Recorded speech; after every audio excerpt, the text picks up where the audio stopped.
Ngayong Huwebes Santo, nadagdagan na pero hindi pa rin daw kasing dami nitong mga nagdaang taon ang mga turista sa Baguio City dahil sumabay sa mahal na araw ang mahal na petrolyo.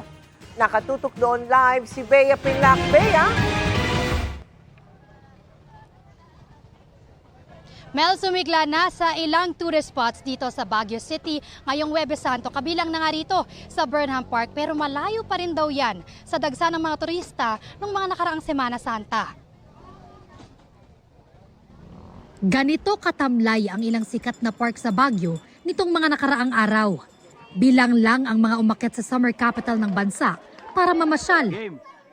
Pero ngayong Huwebes Santo, tila sumigla ang City of Pines. Maraming last-minute bumiyahe paakyat ng Baguio. Ngayon lang walang trabaho kaya nagkaroon lang ng time para bakasyon. Oo, so sinulit na rin yung family bonding. Nakaplano na rin kasi. So syempre, kaysa naman itigil pa namin yung plano namin, itinuloy na rin. Sayang din kasi. Sa bus terminal na ito, punuan daw ang mga bus at tuloy-tuloy ang mga biyahe. Pero Itong Huwebes talaga, dapat to mahabang pila ko eh. Ngayon nawala na siya. Kumbaga puno man yung bus, pero taon-taon inaabangan ko yung mahabang pila. Ngayon nawala na siya.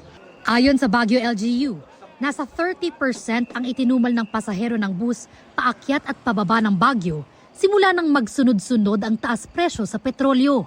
Sa kabila ng mas mataas na presyo ng krudo, may mga bakasyonistang nagdala pa rin ng sariling sasakyan. Dati pa po namin gustong pumunta. Itinang po namin na bakasyon. Kaya lang po, nagkataon naman, mataas po yung gas. Pero pinilit na rin po namin marating tong Baguio. Diyan lang po kami kumakain sa tabi-tabi. Tapos yung pumbahay namin, transient lang. Pag po gabi, nagluluto na lang kami para tipid. Kumpara nung mga nakaraang araw, kapansin-pansin na mas madami nang namamasyal sa ilang tourist spot dito sa Baguio, kabilang na itong Wright Park.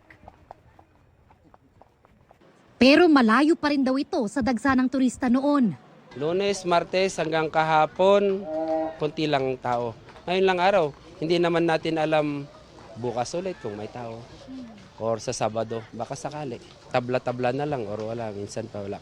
Nasa 30% lang daw ang dating ng mga turista sa Wright Park ngayong araw. Humigit kumulang 300 pesos na lang ang kinikita ng mga tauhan doon sa isang araw. Nangangalahati pa raw dahil sa gastos sa kabayo.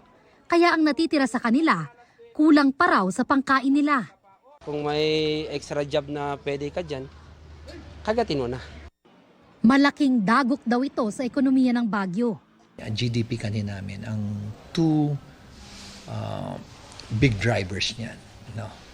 Or main drivers is services and of course yung aming tourism area, accommodation facilities. Siguro sabihin na lang natin siguro mga 20 to 30% siguro sa aming revenue.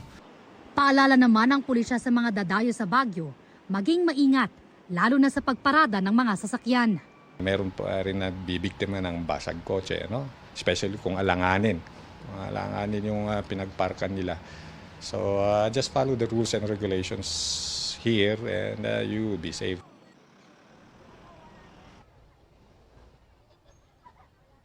Mel, light to moderate ang traffic na na-monitor ng Baguio City Police dito sa lungsod ngayong araw. Samantala, nasa 20 degrees Celsius ang temperatura dito sa ngayon.